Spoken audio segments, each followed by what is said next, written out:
It's only, this is like our penultimate shofar blasting before Rosh Hashanah. So I'm glad you all made it. So I'm going to read a little bit from the first chapter of a book called This is Real and You Are Completely Unprepared, The Days of Awe as a Journey of Transformation by Alan Liu. And the part that I'm going to read is a description of the map of what the Jews do between Tisha B'Av and Sukkot. As if you didn't, like, this is one of those, like, imagine that you don't know what we're talking about kind of thing. You're walking through the world half asleep. It isn't just that you don't know who you are and that you don't know how or why you got here. It's worse than that. These questions never even arise. It is as if you are in a dream. Then the walls of the great house that surrounds you crumble and fall. You tumble out onto a strange street, suddenly conscious of your estrangement and your homelessness. A great horn sounds, calling you to remembrance, but all you can remember is how much you've forgotten. Every day for a month, you sit and try to remember who you are and where you are going. By the last week of this month, your need to know these things weighs upon you. Your prayers become, sorry, my website just did something really weird. Your prayers become urgent. Then the great horn sounds in earnest 100 times. The time of transformation is upon you.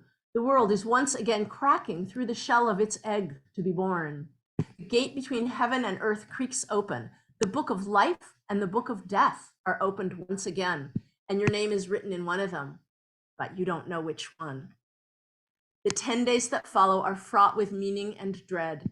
They are days when it is perfectly clear every second that you live in the midst of a chain of ineluctable consequence, that everything you do, every prayer you utter, every intention you form, every act of compassion you perform ripples out from the center of your being to the end of time. Anger and its terrible cost lie naked before you. Grievance gives way to forgiveness. At the same time, you become aware that you also stand at the end of a long chain of consequences. Many things are beyond your control. They are part of a process that was set in motion long ago. You find the idea of this unbearable. Then, just when you think you can't tolerate this one moment more, you are called to gather with a multitude in a great hall. A court has convened high up on the altar in the front of the hall. Make way, the judges of the court proclaim, for everyone must be included in the proceeding. No one, not even the usual outcasts, may be excluded. You are told that you are in possession of a great power, the power of speech, and that you will certainly abuse it, for you are already forgiven for having abused it in the past, but in the end, it will save you.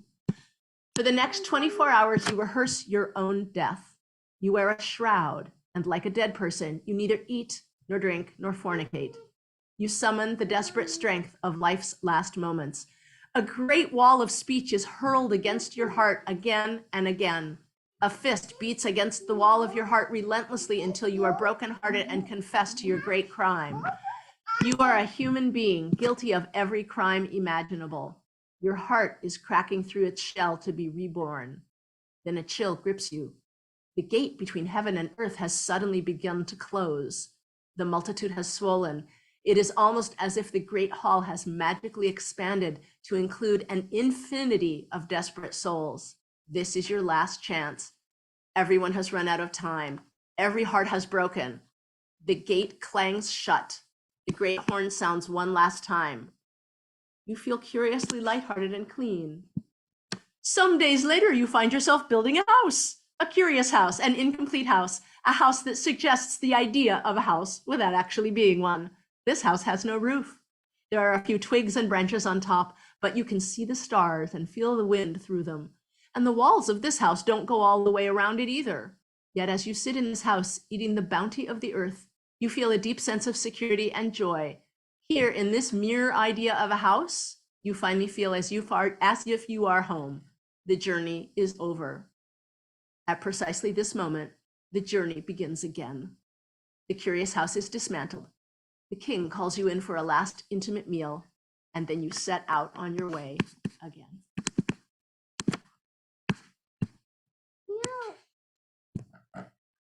Tikia. Shivarim Trua.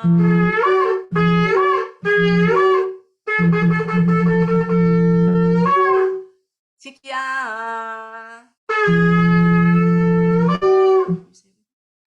Tikya.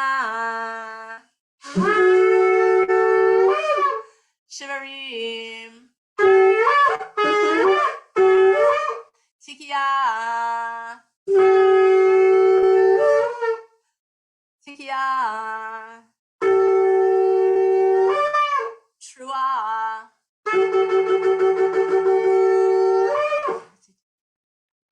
Tikya.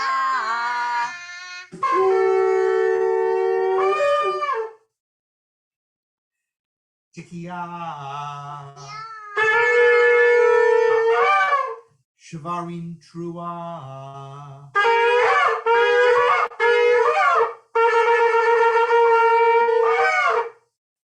Tikya. Tikya. Shvarim. Tikya. Tikya. Trua. Tikya. Tikya.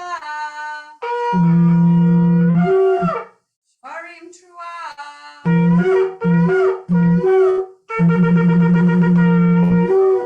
Tikya. Tikya. Shvarim. Tikya. Tikya.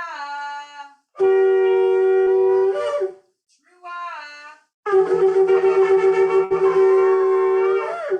Tikya.